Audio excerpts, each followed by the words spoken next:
अब बात करते हैं आगामी संसद सत्र की, क्योंकि लोकसभा की बदली हुई तस्वीरों के बीच इस बार संसद का सत्र दिलचस्प होने वाला है, क्योंकि इस सत्र में जहां स्पीकर चुना जाना है तो वहीं दूसरी तरफ विपक्ष भी सरकार को घेरने की प्लानिंग कर रहा है। देखिए रिपोर्ट।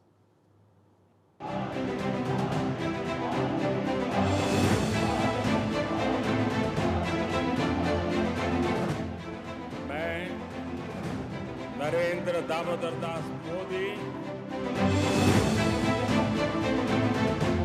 केंद्र में लगातार तीसरी बार प्रधानमंत्री नरेंद्र मोदी के नेतृत्व में एनडीए की सरकार न सिर्फ बन चुकी है बल्कि एक्शन मोड में भी काम शुरू कर चुकी है।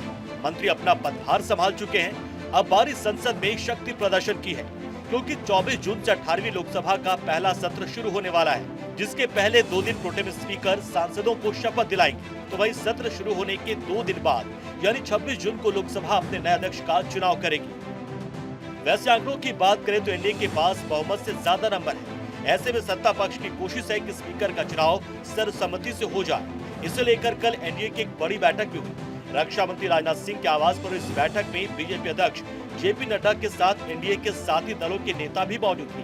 जानकारी के मुताबिक इस बैठक में स्पीकर और डिप्टी स्पीकर पद पर मंथन तो हुआ ही, साथ ही एनडीए के अंदर स्पीकर पद को लेकर सहमति बनाने का भी प्रयास हुआ।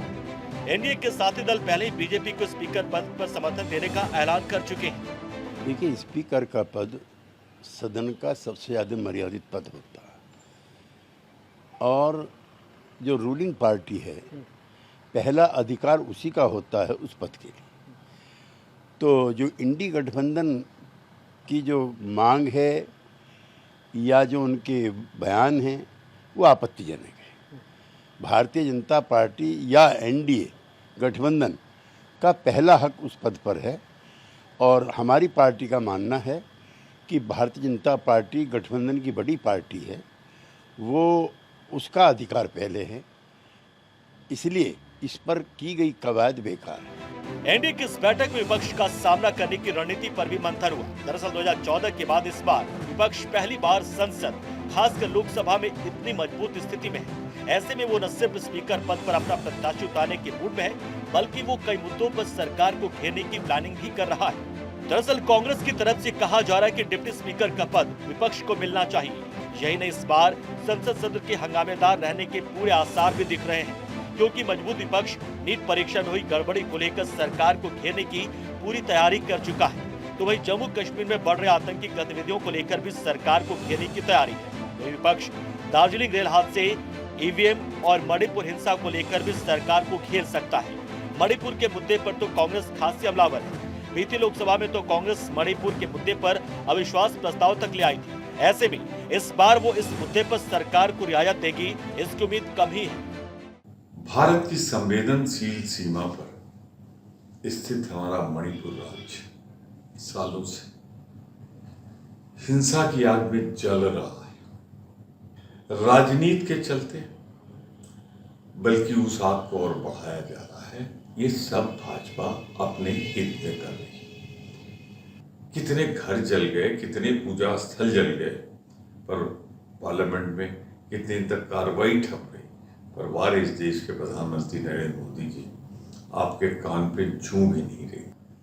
मैं फिर आग्रह करूंगा, अनुरोध करूंगा कि प्रधानमंत्री जी अपनी जिद छोड़िए, मणिपुर जाइए, वहां के लोगों में विश्वास पैदा करें। यानी चुनाव भले ही खत्म हो चुके और मोदी 3.0 कामकाज भी संभाल चुकी हो, लेकिन संसद के बदले आंकड़ों का असर इस बार सत्र की कार्रवाइयों पर भी साफ नजर आएगा। ऐसे में बीजेपी और एनडीए एक मजबूत विपक्ष का सदन में किस तरह सामना करती है, ये भी देखने लायक होगा। नरेंद्र मोदी के तीसरी बार प्रधानमंत्री बनने के बाद पहली बार संसद का विशेष सत्र 24 जून से शुरू हो रहा है, जो 3 जुलाई तक चलेगा। विपक्ष क्योंकि इस बार मजबूत स्थिति में है, विपक्ष चाहता है कि डिप्टी स्पीकर का पद उन्हें मिलना चाहिए। साथ ही साथ कई मुद्दों पर विपक्ष आक्रामक नीति अपना सकता है, जिसमें कि मणिपुर मसला भी शामिल है। साथ ही साथ रेल हादसों पर भी सरकार के वक्तव्य की मांग कर सकता है, जांच प्रक्रिया को आगे बढ़ाने की कवायद कर सकता है।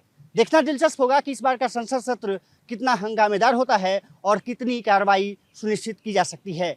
हालांकि सब कुछ सरकार पर निर्भर करता है। कैमरामैन मोहित के साथ मैं अक्षय राय, भारत 24, दिल्ली।